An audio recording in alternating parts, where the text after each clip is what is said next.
Assalamualaikum warahmatullahi wabarakatuh. Salam sejahtera untuk kita semua. Om Swastiastu, Namo Buddhaya, salam kebajikan, Rahayu. Terima kasih atas waktu dan kehadirannya untuk kawan-kawan media. Saya Ketua Umum Masyarakat Pendukung Gibran, Jimmy S. Sedikit menambahkan apa yang sudah telah disampaikan oleh Dewan Pembina kita, Sekretaris Dewan Pembina kita, mengenai program makan gratis. Memang program makan gratis ini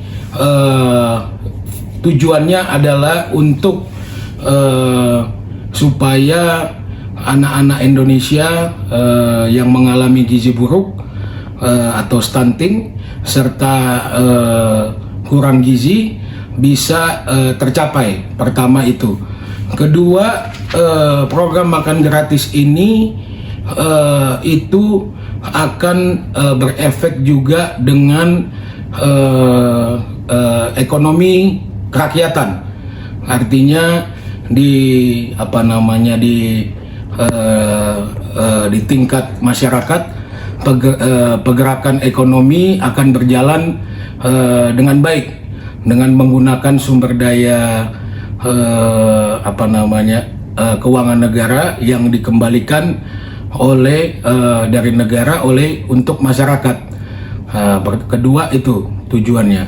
Nah, yang ketiga, ini kemarin ada warning dari Bank Dunia mengenai program makan gratis, di mana program makan gratis ini Bank Dunia mengingatkan agar tidak menjadi permasalahan di keuangan negara. Nah, tiga hal tersebut sebenarnya hal yang perlu diperhatikan adalah benang merahnya di bahan pokok atau bahan baku, di mana bahan baku atau bahan pokok untuk program makan gratis ini yang sudah kita tahu itu berasal dari karbohidrat dan protein. Nah, kalau karbohidrat itu kan artinya mengacu kepada beras. Nah, untuk protein kan ada tahu, ada tempe, ada ayam, ada ikan dan sebagainya. Artinya dari tiga tujuan yang akan dilakukan di program itu benang merahnya ada di bahan baku.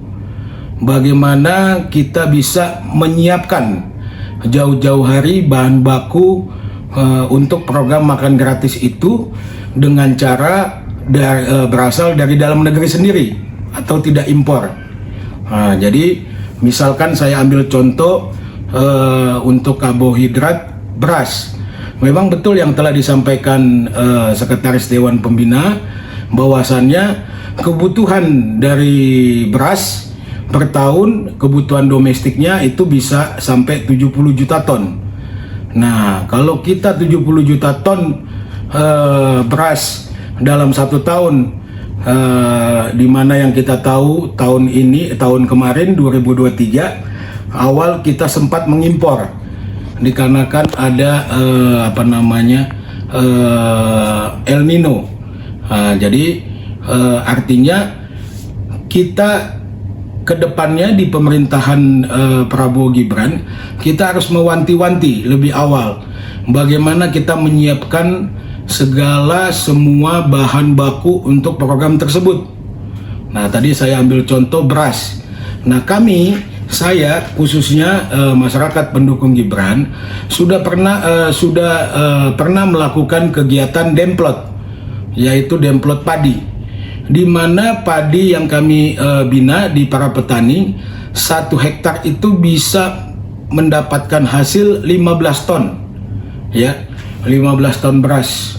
Nah, itu kemarin sudah kita panen di Sukabumi, dan yang satu lagi akan panen di daerah Bandung. Mungkin di 1 bulan ke depan atau kurang dari 1 bulan kita akan panen. Nah, yang di Sukabumi kita mendapatkan hasil 17 ton. Nah, hal-hal seperti inilah yang perlu kita cari jalan keluarnya.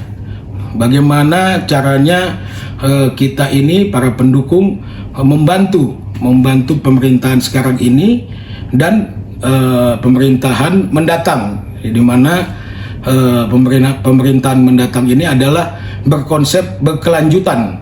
Nah, untuk itu MPG kemarin sudah melakukan uji coba atau demplot, bisa menghasilkan 10-15 ton per hektar.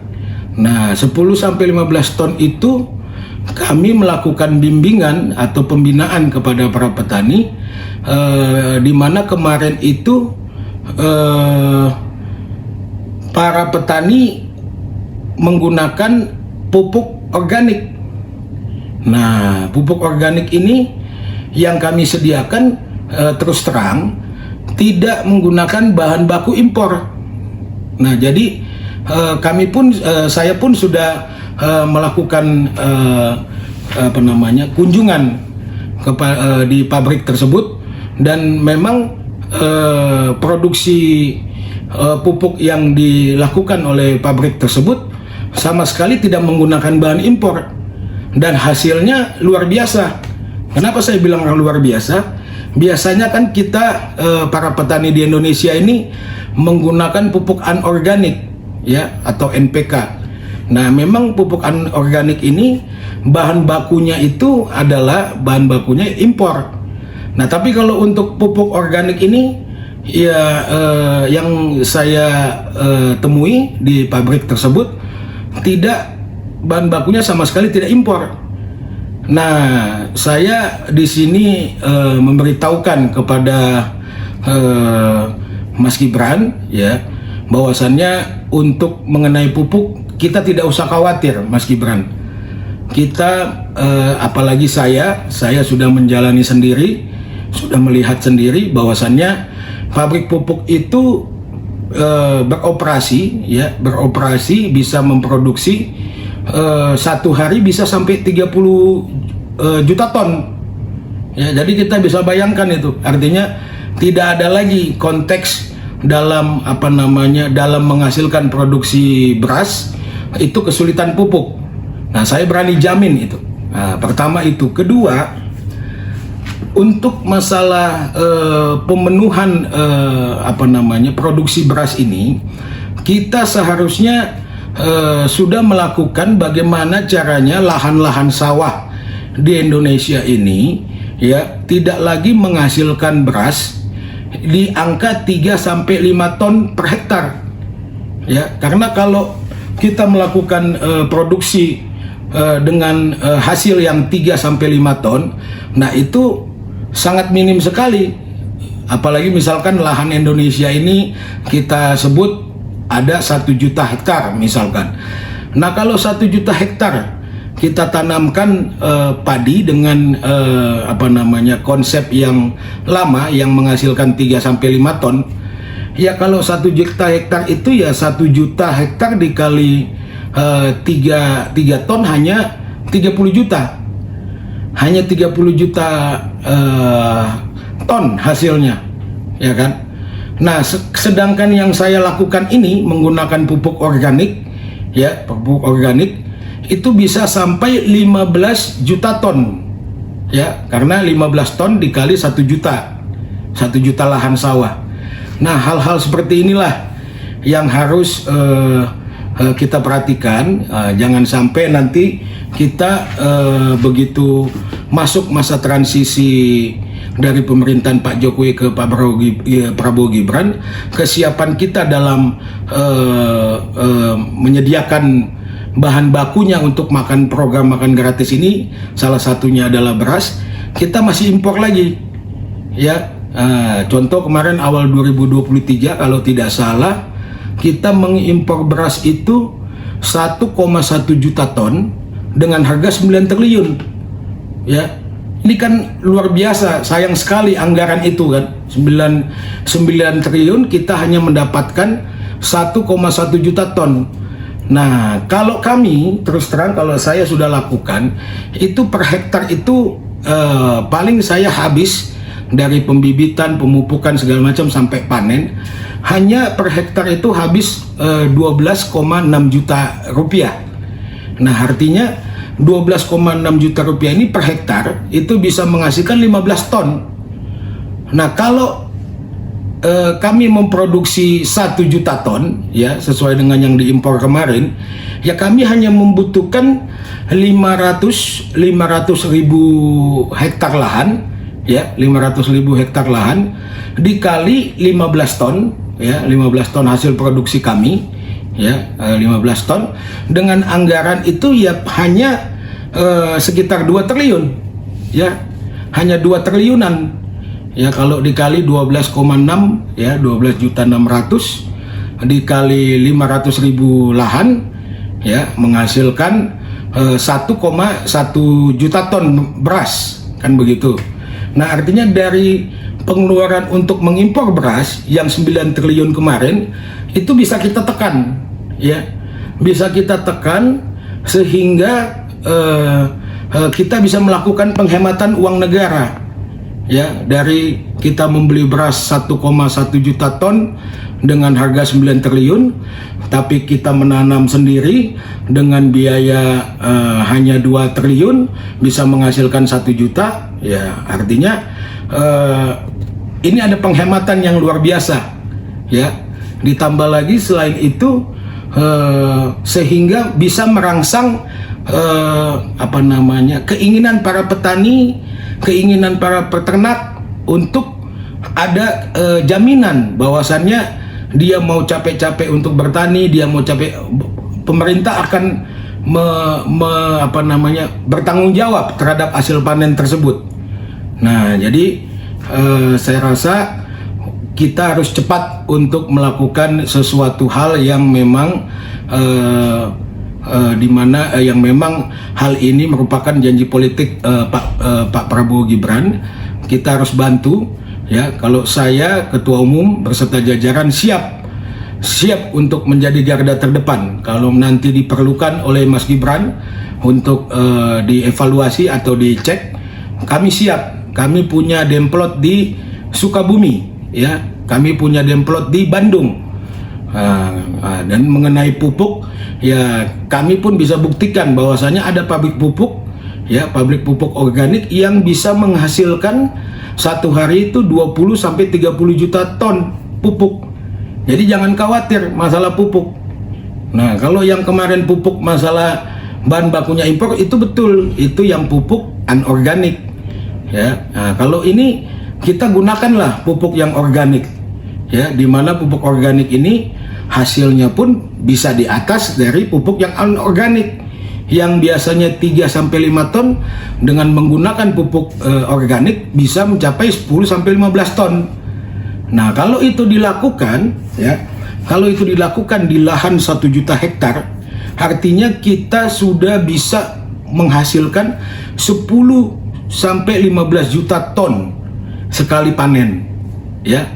Sekali panen kita bisa sampai, kalau di luas lahan 1 juta hektar, ya, itu sampai 10-15 juta ton, ya. Artinya kalau kita lakukan setahun panen 2 kali misalkan, nah itu bisa 30 juta ton, ya. Artinya kita tidak perlu lagi melakukan impor karena hasil panen kita maksimal. Yang tadinya 3-5 ton per hektar, ini bisa 10-15 ton per hektar, ya. Jadi saya sebagai Ketua Umum siap menjadi garda terdepan untuk membantu program pemerintah dalam swasembada pangan atau ketahanan pangan, di mana ketahanan pangan ini itu secara internal domestik. Nah, tapi kan kita tahu selain ketahanan pangan ada program atau janji politik Pak Prabowo Gibran, yaitu makan siang gratis, di mana makan siang gratis ini adalah bahan bakunya adalah beras, salah satunya, ya. Jadi saya siap untuk mensukseskan program tersebut. Bila mana nanti program tersebut kami diajak atau dilibatkan, ya kami siap. Karena saya yakin kedepannya bila mana ini diterapkan, ya, bila mana ini diterapkan, Indonesia ini akan menjadi negara pengekspor beras terbesar, ya, karena kita tahu negara Indonesia adalah negara agraris yang terbesar, ya, sama seperti Vietnam, sama seperti Thailand, Malaysia, ya, di mana kemarin juga mereka kan sama-sama mengalami gejala alam, ya, tapi mereka masih bisa survive, ya, resepnya ada di situ. Nah, jadi kita bisa menghemat anggaran ini. Jadi jangan lagi nanti kita melakukan impor untuk beras, karena saya sudah menjalani sendiri hasil dari yang kami lakukan atas pembinaan kepada petani itu maksimal bisa sampai 10 sampai 15 ton per hektar. Demikian informasi dari saya dan tambahan dari saya. Terima kasih. Ya, Bu Haja Eli sebagai Sekretaris Dewan Pembina Masyarakat Pendukung Gibran MPG. Bagaimana nih program hilirisasi pertanian Prabowo Gibran nih menurut Ibu? Ya, Assalamualaikum warahmatullahi wabarakatuh. Masyarakat pendukung Gibran tidak hanya memikirkan dari meningkatkan kualitas sumber daya manusia. Program kami berikutnya adalah terkait dengan hilirisasi pertanian. Hilirisasi pertanian itu menjadikan juga prioritas buat kami MPG. Kenapa? Karena di sini ini sangat strategis, di mana satu, kita berbicara tentang bagaimana kita menghemat anggaran pemerintah, kemudian juga kita membangkitkan industri agraris di negara ini. Ya, jadi dengan program yang kita punya itu hilirisasi pertanian ini dijamin akan mencapai kepada 2 objektif tadi itu. Nah, ini bagaimana nih korelasi antara hilirisasi pangan atau pertanian dengan program makan siang gratis Prabowo Gibran? Ya, jelas ini sangat berkorelasi. Terkait dengan kebutuhan pangan, kebutuhan beras, ya, saat ini kita per tahun itu 70 juta ton itu kita butuhkan, ya. Dan saat ini kita kekurangannya itu kan kita selalu ditambal dengan import. Nah, seperti tadi saya sudah deskripsikan, kalau kita mengimport itu kurang lebih harga per kilogramnya itu kan 10.000. Sedangkan kalau kita menggunakan teknologi pangan yang disebut dengan integrated farming program ini, kita sudah bisa membuat HPP dari produksi beras ini itu menjadi 8.200. Kalaupun misalnya kita bandingkan dengan tadi 10.000 per kilogram, itu kan kita bisa melakukan penghematan sekitar 1.800 rupiah per kilogram, ya, itu satu. Nah, kalau untuk mencukupi kebutuhan yang dalam normal circumstance, dalam kebutuhan normal saja, kita masih harus istilahnya tuh ditutup dengan import. Artinya kan itu sudah jelas ada ekstra budget, ekstra anggaran yang keluar kan. Nah, kalau ditambah lagi dengan program makan gratis, sudah pasti secara kuota kebutuhan beras itu pasti akan ada peningkatan. Nah, program hilirisasi pertanian yang tadi kami gulirkan ini adalah sekaligus untuk mengantisipasi kekurangan kebutuhan yang dalam situasi normal, plus bagaimana kita mengantisipasi pada saat maksimalnya nanti program makan gratis di tahun 2025 ini kita sudah memiliki kesiapan pangan yang akan kita pergunakan untuk program makan gratis tersebut, gitu loh. Jadi artinya walaupun kita memiliki program baru makan gratis, ya artinya kita tidak harus mencanangkan lagi anggaran untuk bagaimana mengcover kebutuhan untuk kekurangan beras yang terkait dengan program ini. Itu loh intinya. Jadi kita akan pangkas biaya yang untuk menutupi kekurangan kuota kebutuhan beras dalam negeri ini. Dengan import ini kita sudah sedapat mungkin, dan kita kami itu berusaha untuk bagaimana melakukan beberapa aktivitas yang mengarah kepada bagaimana kita cut off, kita memotong mata rantai import ini. ya, dan kita bisa alokasikan anggaran-anggaran yang selama ini kita pakai untuk impor beras ini, kita akan lebih pakai lagi bagaimana untuk lebih menghidupkan semangat para petani ini untuk lebih menggerakkan lagi agrarisnya, dan lebih memberikan semangat lagi buat para petani untuk menggarap sawahnya. MPG memiliki beberapa aktivitas yang sudah kita lakukan terkait dengan hilirisasi pertanian ini. Dasar dari perhitungan kita, dasar dari aktivitas yang kita lakukan terkait dengan hilirisasi pertanian ini adalah beberapa fakta bahwa setiap tahun kita ini masih melakukan apa yang disebut dengan import beras, ya. Nah, mungkin import beras ini pertimbangannya adalah antara ketidaksesuaian kebutuhan dengan suplai dalam negeri. Nah, ini yang akan kita lakukan, di mana kita sudah menganalisa, katakanlah misalnya kita di tahun 2021 kita melakukan import itu sekitar 41.000 ton, di mana nilai anggaran yang diserap adalah sekitar 2,8 triliun. Kemudian tahun 2022 juga kita masih melakukan impor sekitar 500.000 ton, yang dimana menyerap anggaran sekitar 4,4 triliun.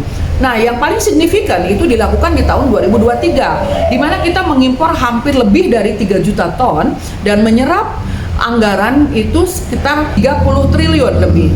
Nah, yang dilakukan oleh MPG, kita melakukan analisa. Kalau misalnya di tahun 2021 kita mengimpor dengan harga 6.800 per kilogram. Kemudian di tahun 2022 kita mengimpor dengan harga 8.600 per kilogram. Dan 2023 kita mengimpor dengan harga 10.000 rupiah, kalau dirupiahin itu per kilogram. Nah, MPG sudah melakukan demplot, yaitu di Sukabumi, ya, di mana kita sudah melakukan demplot dengan yang disebut agroteknologi farming integrated program, di mana kita sudah bisa melakukan satu konsep pertanian untuk 1 hektar sawah kita bisa menghasilkan 15 ton.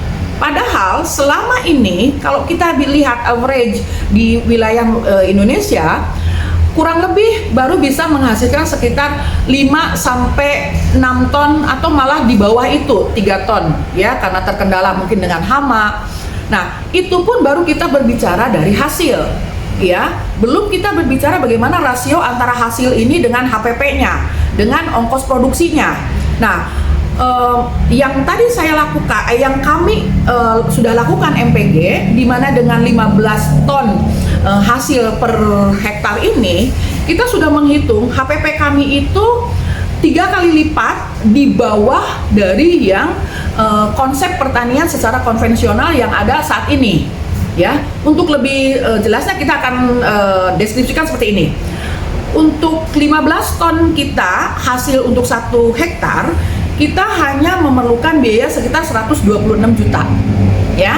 Dan kalau kita hitung dengan HPP-nya, kita sudah dapat keuntungan di situ sekitar 70 juta, ya. Jadi maksudnya ini kalau kita bandingkan dengan hasil dari, karena beras yang kita buat ini organik konsepnya, jadi premium sekali. Jadi kalau misalnya di pasaran, katakanlah untuk beras organik itu malahan mungkin kalau di pasaran aktualnya lebih tinggi, ya. Katakanlah kita hampir yang paling basic 12.000 per kilogram beras tersebut, gitu loh. Kita masih dapat margin, gitu loh. Jadi 12.000 aja HPP kita itu cuman 8.200. Dengan kualitasnya itu adalah kualitas organik yang pasti.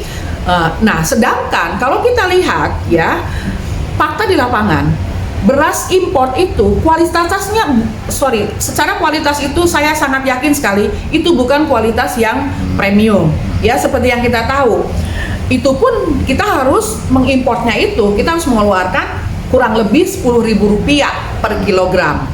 Nah, jadi gerakan yang akan kita lakukan, sumbangsi pemikiran kami MPG itu dengan konsep integrated farming kita ini, teknologi integrated farming kita ini, kita sudah mencoba yang namanya hilirisasi itu. Jadi kita bedah dulu semua komponen pertanian ini. Jadi kalau misalnya kita berbicara tentang menanam padi, bagaimana kita memproduksi beras, kita dimulai dari persiapan tanah, di mana tanah ini juga ada teknologinya. Kita akan sesuaikan bagaimana di persiapan tanah ini, tanah yang sudah siap dengan pembekalannya dengan yang baik, yang sesuai dengan varietas beras yang akan kita tanam, itu dari aspek ekonomisnya. Kalau kita sekarang berbicara tentang aspek psikologis dan aspek sosialnya, ya, petani itu dia sudah sangat artinya mereka menganggap bahwa Indonesia adalah negara agraris yang dimana core usaha mereka atau inti aktivitas mereka itu adalah bertani. Nah, kalau kita memberikan mereka satu konsep pertanian yang terintegrasi dimulai dari persiapan sampai nanti menghasilkan, setelah misalnya katakanlah kalau misalnya demplot kami ini yang dimana 1 hektar bisa menghasilkan 15 ton ini kita lakukan, kita jadikan ini adalah sebagai program nasional, katakanlah misalnya sudah akan menjadi bagaimana ini kalau oversupply. Nah, kita sudah memikirkan tidak mungkin terjadi oversupply. Kenapa? Karena kalau kita berbicara hilirisasi, ya, itu tidak hanya sampai dari penyediaan bahan baku sampai ke finish good. Bukan itu saja. Bagaimana finish good ini harus terdistribusi ke pasar. Nah, kita akan bukakan channel-channel untuk distribusinya ini. Nah, salah satunya adalah kita akan ekspor. Nah, ekspor kita bisa dalam gelondongan dalam berbentuk berasnya, atau mungkin nanti kita akan tingkatkan dalam bentuk produk tambahan lainnya, mungkin dalam bentuk tepung atau apa yang yakin itu bisa bernilai tinggi. Artinya kita akan mencapai ketahanan pangan. Kalau kita sudah mampu untuk kebutuhan dalam negeri tercukupi, kemudian kita juga bisa mengekspor, maka secara strategi politik internasional Indonesia itu akan diperhitungkan oleh negara lain, gitu loh. Nah, jadi hilirisasi pertanian ini adalah satu program yang sangat strategis. Artinya bukan cuman menguatkan komposisi kita dalam negeri, tapi juga kita akan menguatkan bagaimana Indonesia di mata dunia. Kami di tim MPG ini itu sudah step ahead, artinya kita sudah melangkah lebih dulu, ya, mempersiapkan antisipasi apa atau program-program apa yang akan nanti kita launching ke ke kementerian terkait dengan bagaimana program dari hilirisasi pertanian ini. Ya Bu, satu lagi soal ketersediaan lahan nih Bu ya. Selama ini kan juga menjadi kendala nih. Nah, apakah bisa kita memanfaatkan lahan-lahan tidur yang selama ini dimiliki oleh pemerintah daerah, provinsi, atau pemerintah kota yang selama ini ada, Bu? Oke. Terkait dengan bagaimana membangkitkan lahan-lahan tidur untuk supaya menjadi lahan produktif, ya. Yang kita ketahui bahwa lahan tidur selama ini itu kalau didata itu hampir tiap wilayah, dari wilayah kabupaten, provinsi, kemudian sampai skala nasional itu bisa lebih dari ratusan juta hektar. Nah, tetapi masalahnya adalah kalau kita berbicara bahwa saat ini kita kekurangan area atau kekurangan lahan untuk bercocok tanam. Nah, kami sudah menyediakan satu konsep yang tadi yang disebut dengan agro integrated farming ini, di mana kita sudah memiliki satu teknologi yang kita bisa mengukur hara dari tanah tersebut, apakah layak atau tidaknya untuk ditanami beras atau padi, ditanami padi, ya. Dimana kalau kita mengetahui bahwa ada unsur hara dari tanah nganggur tersebut atau tanah tidur tersebut tidak sesuai, maka kita dengan teknologi yang kita punya, kita bisa melihat gappingnya antara hara yang sekarang di lahan tidur itu dengan kebutuhan hara untuk kalau misalnya dia akan kita fungsikan untuk ditanami dengan padi, itu gappingnya apa? Berapa banyak kita harus mengolah tanah tersebut. Nah, kalau ternyata misalnya tanah tersebut setelah kita usahakan cost-nya terlalu tinggi, kalaupun misalnya kita mau paksa dia untuk ditanami dengan padi, maka kita bisa berpikir substitusi lain, ya, substitusi lain dari sumber devisa kita. Itu ada yang disebut dengan tanaman-tanaman, salah satu yang saya bisa sebutkan adalah tanaman sorghum, ya. Sorghum ini itu dari ujung sampai akar itu semua itu sangat bernilai ekonomi tinggi.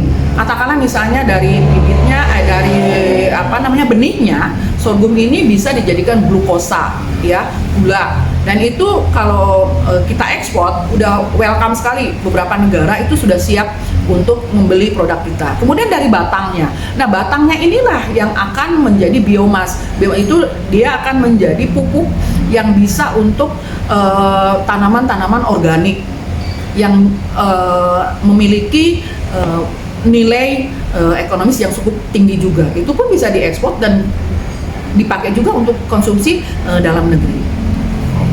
Baik, terima kasih banyak Bu Haja atas penjelasannya.